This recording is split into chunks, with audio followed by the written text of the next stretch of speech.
জয়গুরু। পরমদয়াল শ্রী ঠাকুরের শ্রীচরণে জানাই ভূমিষ্ঠ প্রণাম। আপনাদের প্রতি প্রত্যেককে জানাই আনন্দিত জয়গুরু। আজ ইষ্ট প্রসঙ্গে আলোচনা করব, ইষ্টভীতি সত্যি সত্যি কি আমাদের বিপদ থেকে রক্ষা করে? ইষ্টভীতি কি সত্যি আমাদের মৃত্যু যোগ থেকে আমাদের রক্ষা করে? ইষ্টভীতি সত্যি কি আমাদেরকে উদ্ধার করতে পারে? কি আছে এমন ইষ্টভীতিতে? কেন এটা হয়? ঠাকুর বলেন ইষ্টভীতি থেকে সেরা জিনিস আর নেই। ইষ্টভীতি থেকে পবিত্র পয়সা আর হয় না, বাকি সব কিছু থেকে ইষ্টভীতি হচ্ছে সেরা এবং পবিত্র জিনিস। তাহলে কেন ঠাকুর বললেন, কেন? আজকে তার উপর চললই গবেষণা। সত্যি সত্যি ইষ্টভীতি আমাদের মনে শক্তি যোগায়। সত্যি ইষ্টভীতি আমাদের রোগ মুক্তি করতে সাহায্য করে। সত্যি ইষ্টভীতি আমাদের মৃত্যু থেকে উদ্ধার করে। কিভাবে এটা সম্ভব? একটু ভেবে দেখলে দেখব, জেনে বা না জেনে সেই এক ঈশ্বরকেই কিন্তু আমরা কারো না কারো মধ্যে খুঁজে ফিরি। এমন কেউ যাকে ঘিরে আমি আমার জীবনের এই গল্পগুলিকে মনের মতো সুন্দর করে সাজিয়ে তুলতে পারি। আর সত্য এই যে যাকেই কিনা আমি আমার সেই জায়গায় এনে বসাই, তাকে নিয়েই কিন্তু আমার মন বুদ্ধি সারাক্ষণ মশগুল হয়ে থাকে। আর অজান্তেই আমার জীবন, আমার চিন্তা চলনগুলিও কিন্তু আপনা থেকে সে তারই চরিত্রের আদল নিয়ে গড়ে উঠতে থাকে। দীক্ষার মধ্য দিয়ে ইষ্ট গুরুকে যে পায়, গুরুর মধ্যেই সে ঈশ্বরকে সবার চেয়ে বেশি খুঁজে পায়। তাই তাকেই সেই আসনে রাখে। সব সময় ঘুরিয়ে ফিরিয়ে সেই ইষ্টের কথাই সে ভাবে, তার কথাই বলে। সকালবেলা ঘুম ভাঙলে পরে সবার আগে তাকেই তার মনে পড়ে।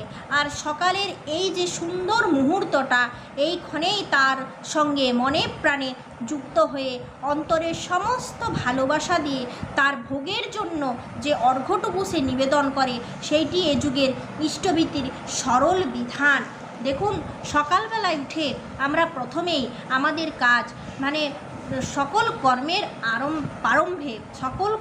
প্রারম্ভে আগে সামর্থ্য মতো পরম দয়ালকে কিছু নিবেদন করা।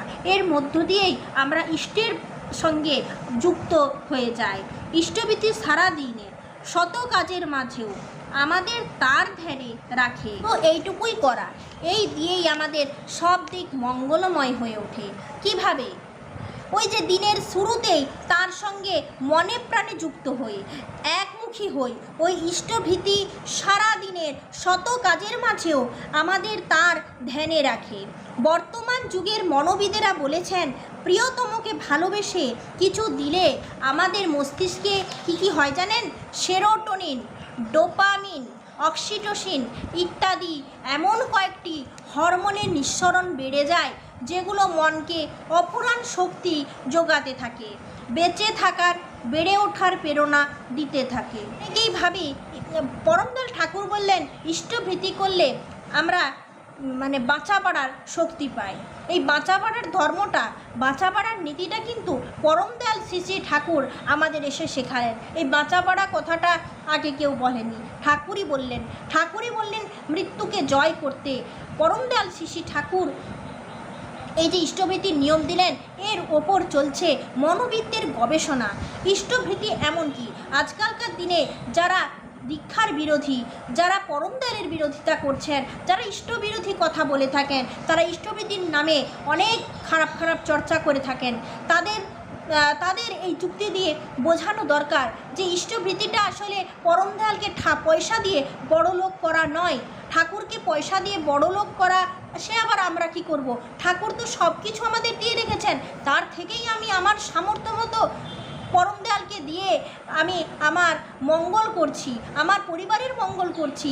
আমার পরিবারের মঙ্গলের জন্যই এই ইষ্টভীতি, আমার পারিপার্শ্বিকের মঙ্গলের জন্যই এই ইষ্টভীতি। তো আমরা সত্যি সত্যি বিপদের মুহূর্তে উদ্ধার হবার সিদ্ধান্তটা ঝপ করে নিয়ে নিতে পারি। আমরা ভালো কোনটা চিনে নিতে পারি। আমাদের মধ্যে একটা খুশিতে থাকার, একটা আনন্দে থাকার, উদ্যমে চলার প্রবণতা আসে এই ইষ্টভীতি থেকে।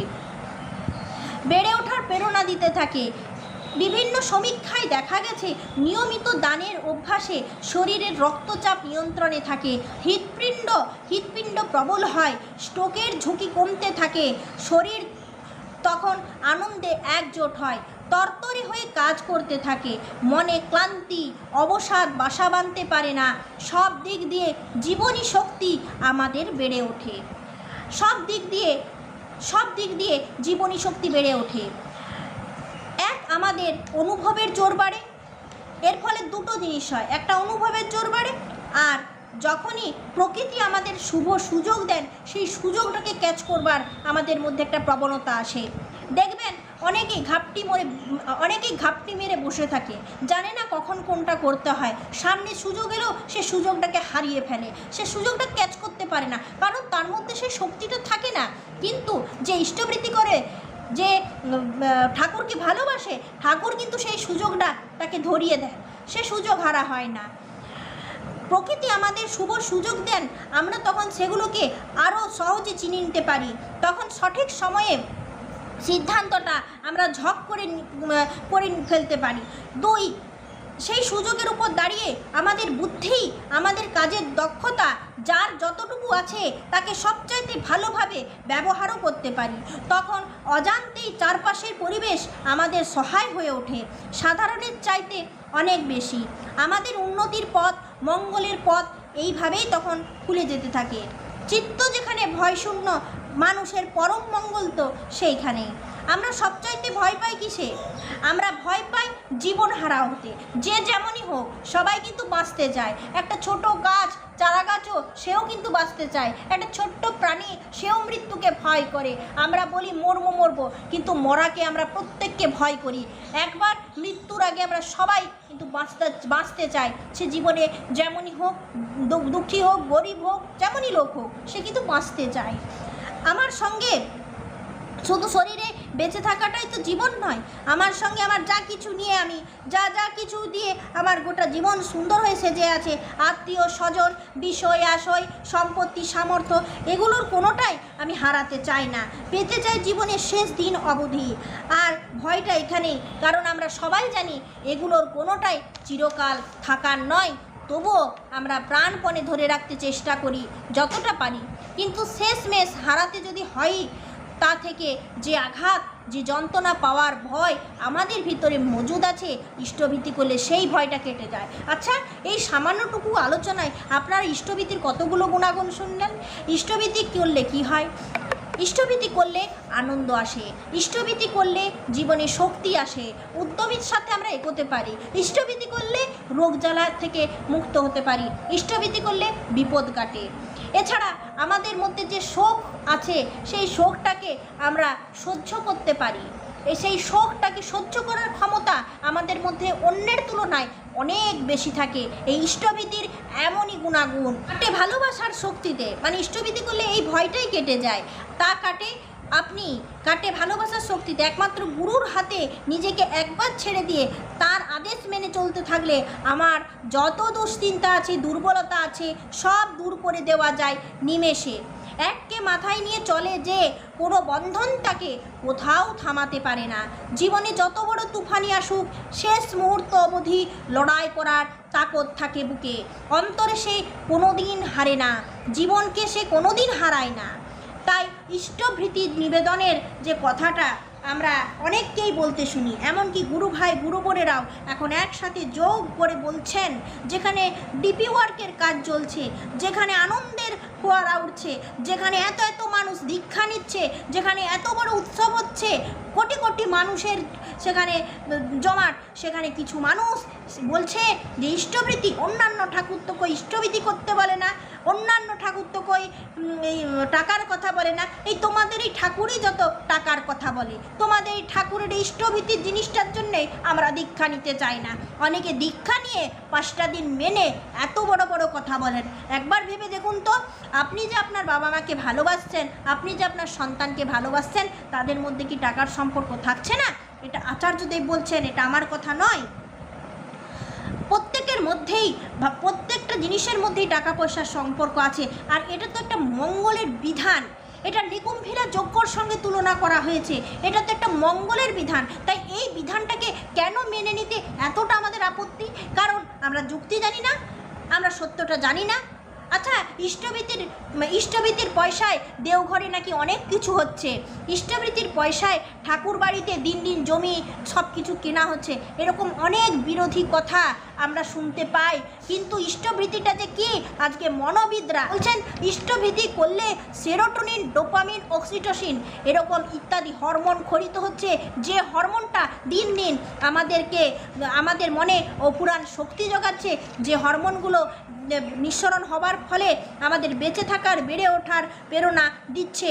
সমীক্ষায় দেখা গেছে নিয়মিত এরকমভাবে সকালবেলায় উঠে পরম দয়ালকে কিছু নিবেদনের অভ্যাসে শরীরের রক্তচাপ নিয়ন্ত্রণ থাকে, হৃৎপিণ্ড সবল থাকে, স্ট্রোকের ঝুঁকি কমে, আনন্দে একজোট হয়। এই কথাগুলো কি মিথ্যে কথা?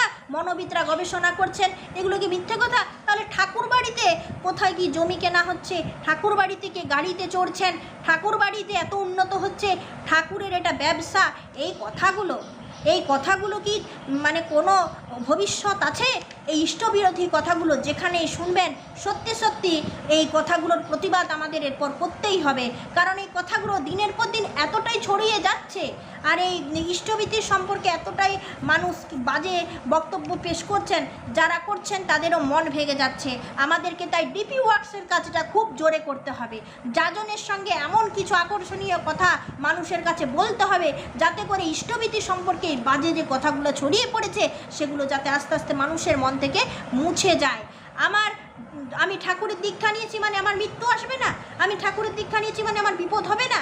আজ দীক্ষা নিলাম, হয়তো পরশু দিনে আমার বাড়ির একটা মানুষ হয়তো কোনোভাবে আঘাত পেল, মারা গেল, তার মানে কি ঠাকুরের জন্য হলো? কেন এই যে আমরা এই ভ্রান্ত ধারণায় আমি আমার ঠাকুরকে কেন দোষারোপ করতে যাব? অসম্ভব, এভাবে ঠাকুরকে দোষারোপ করা যায় না। ইষ্টভীতি করলে কি হয় সেটা 5টা মানুষ বলছে না, বলছে এখন মনোবিদেরা। কি হচ্ছে তাকে নিবেদন করে বলছে এখন মনোবিদেরা। তাহলে ঠাকুর বড়লোক হচ্ছে না আমি বড়লোক হচ্ছি? ঠাকুর মঙ্গল করছেন না মঙ্গল করছেন? কি নিয়ে আজকের এই ভ্রান্ত ধারণা? চলুন এই নিয়েই আজকের আলোচনাটা আমি কিছুটা করে দিলাম। তো আগামীকাল যদি কিছু কমেন্টে বলার থাকে আপনারা অবশ্যই কমেন্ট করবেন। আমি পরম দয়ালের বেশ কিছু প্রসঙ্গ তুলে ধরে আপনাদের সামনে আলোচনা করবার চেষ্টা করব, কারণ পরম দয়ালের নামে বাজে কথা শোনা যাবে না। ঠিক আছে, কোনো কিছু খারাপ হলে তা সহ্য করা যায়, কিন্তু অসহ্যকর কথা কি সহ্য করা ভালো? সে ঠাকুরের নামে বলা কি ভালো? তিনি তো আমাদের মঙ্গলের দেবতা, তিনি মঙ্গল করে থাকেন আমাদের, তাহলে কেনই বা তার নিয়ে বিরোধী কথা, বিরোধী আচরণ করব? নিজেদেরও আমাদের এমনভাবে চলতে হবে, তার সন্তান তাকে ফলো করতে হবে। আছেন আচার্যদেব, তিনি যা বলছেন তার নির্দেশ কোনো রকম সন্দেহ ছাড়া, নিজের জিজ্ঞাসাবাদ ছাড়া মেনে নিতে হবে। তিনি যা বলছেন আমাদের করতে হবে। এইভাবে চলার মধ্যে দিয়ে অন্যান্য গুরু ভাইরা দেখবে, শিখবে। আমাদের চলন আচরণটাই মেন, অন্য কিছু না। কর্মীরা কিছু কর্মী আছেন যারা ঠাকুরের হয়েও তারা ঠাকুর বিরোধী কথা বলছেন বর্তমান যুগে, সে আমি খুব ভালোভাবেই জানি এরকমটা চলছে। তাই আপনারা চেষ্টা করবেন যাতে এরকমটা না বাড়ে, সব কিছু যাতে ঠিকভাবে নিয়ন্ত্রিত হয়ে চলতে পারে, ঠাকুরের সমাজে মানুষ যেন আরও বাড়তে পারে সেই চেষ্টা করবেন। আজ এই পর্যন্ত, ভালো থাকুন, জয় গুরু।